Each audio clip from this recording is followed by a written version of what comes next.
We support the right of the State of Israel to exist. That's not a question. But Canada's public policy continues to be, through many administrations, unchanged support for the two-state solution. And at the Oslo Accords back in 1993, it was confirmed that in the state that was Palestine before 1948, 78% is going to be Israel and 22% is going to be Palestine. But the opportunities for a two-state solution are dwindling as a project. And you can only describe it as a project, as Alexandre Boulris just did, a project of colonialism and expansion. So that was a big eye-opener for me. I had thought that settlements, Israeli settlements, were the act of sort of lone extremists, Zionists who set out to build their own homes on land that wasn't theirs. I hadn't really understood that these were massive housing developments, identical and high-end houses for 40,000 occupants built on a hill with full infrastructure ready to go for anyone who would move in at subsidized rates, complete with exclusive Israeli-only highways, complete with access to water that was free and abundant if you're an Israeli, but if you're on the Palestinian side of the wall, very hard to get access to water, complete with ringed with watchtowers and full-on military protection for these expansionist settlements.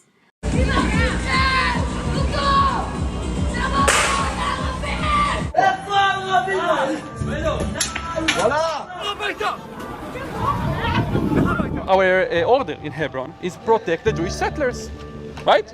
We don't have an order protect Palestinians if settlers harass them. The soldiers never protect the Palestinians. Yeah, unfortunately, it's not in our order. On that street over there, Palestinians are allowed to walk and open businesses, but not allowed to drive. The yellow street on the map is a street where Palestinians are only allowed to walk, not allowed to drive, and not allowed to open businesses. The streets that we're heading towards are mostly sterile, meaning that no Palestinian in the whole wide world can walk on those streets. If you do one step over here, no Palestinians are allowed here. If we take one step here, here Palestinians are allowed. And I don't know any other word to call this than apartheid.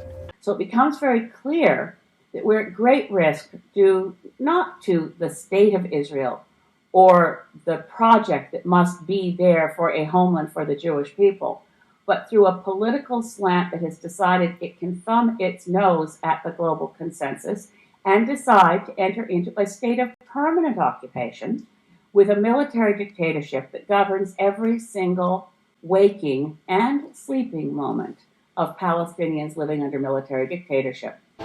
For me, it's the routine way we control the Palestinians, right? A Palestinian can wake up in the morning and not know if he will be at work on time, go to sleep, not know if soldiers will invade his home. We basically control the most simple and basic elements of life. It's designed to break down the population of Palestinians and show them who's in charge and humiliate them on a daily basis. Exactly. How can we make 2.5 million Palestinians in the West Bank to feel that they cannot lift their head up? We will make them understand that we control their lives.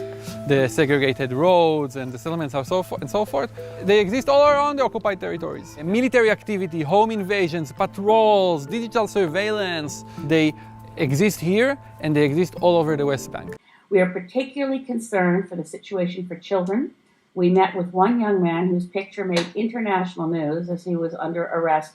One scrawny little 17-year-old kid surrounded by more than a dozen Israeli soldiers. His name is Fauzi Junidi. And over a course of 3 days in prison, including being beaten, his collarbone was broken. They kept asking him to confess to something he said he did not do, which was throwing stones. He still awaits trial. And I'm hoping that we can impress upon our friends here in Canada, in the Embassy of Israel to Canada, that the military courts have a terrible record of over 97% conviction rate of children between 12 and 18 who are jailed in the same prison with adults. Just a few weeks before I arrived to Hebron, nearby settlers accused their 13-year-old daughter, Salwa, of picking a knife up off the ground. ראו אותה, מרימה את הסכין. אם היא לא אומרת איפה הסכין הזה, אני עכשיו... ניסיון אחרון.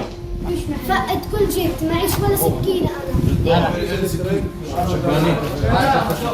הבת שלו אומרת את זה. הכל זה אני עכשיו לוקח. היא תהיה אצלי. יאללה, תביא הזיכרון. تبي تكون ممنوع.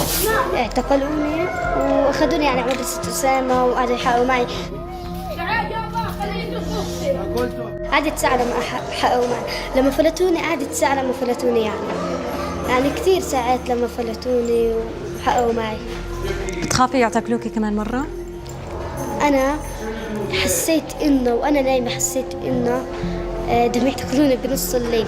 It should be possible in Canada to stand firmly and clearly in support of the state of Israel, in support of a two-state solution, which also means we stand in support of a state of Palestine.